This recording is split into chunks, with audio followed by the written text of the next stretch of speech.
On revient en Alsace pour le 3e numéro cette semaine de notre feuilleton Un lieu des histoires. Nous sommes à Haute-Rotte et direction deux châteaux qui dominent le village avec Loïc Scheffer et Marie-Christine Lang.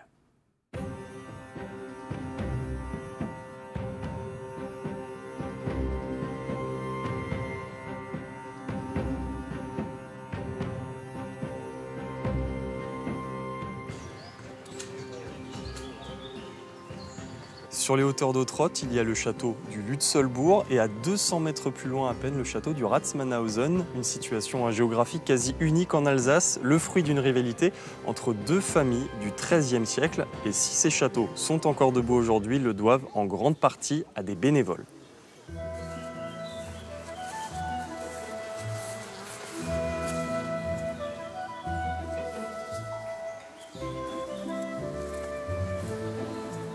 Alors Pierre Parcy, on vous surnomme Pipe, c'est vous qui avez créé l'association des Amis des Châteaux d'Haute-Rotte, les Amschott. Pourquoi? Alors quand on a créé cette association il y a 8 ans, les châteaux étaient à l'abandon depuis 17 années. C'est-à-dire que quand nous on est rentré à l'intérieur du parc, on ne voyait pas le château d'ici.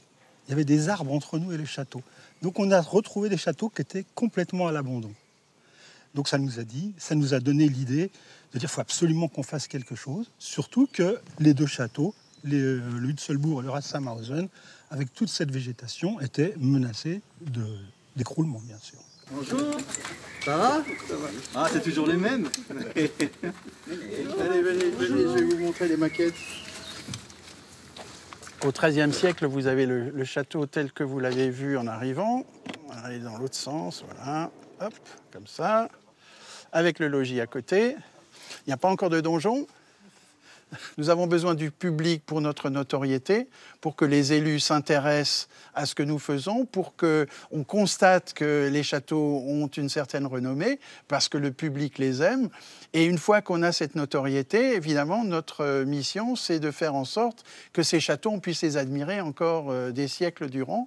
Vous voyez derrière moi de la végétation partout. On se bat contre ces végétaux, le lierre en particulier. Les racines s'insinuent entre les pierres, font tomber le mortier, les pierres sont lâches et finissent par tomber sous l'effet du vent, de la pluie, des choses comme ça.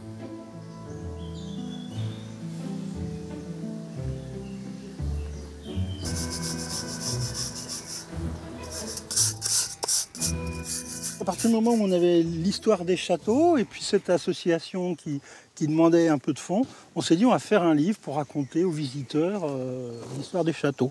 Donc on fait des choses plutôt simples, on ne donne pas énormément de dates, pas énormément de noms.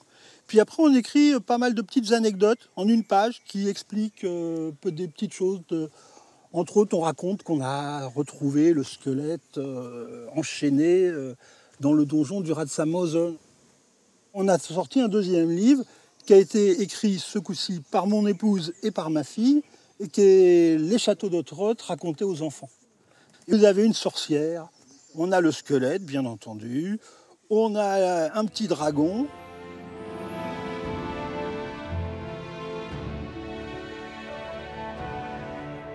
Les châteaux sont accessibles au public les mardis et les samedis. L'association organise aussi des événements tout au long de l'année comme le 1er mai par exemple. Encore faut-il avoir la pêche pour monter jusqu'ici. C'est du sport et du sport, on en fera encore demain dans notre dernier épisode.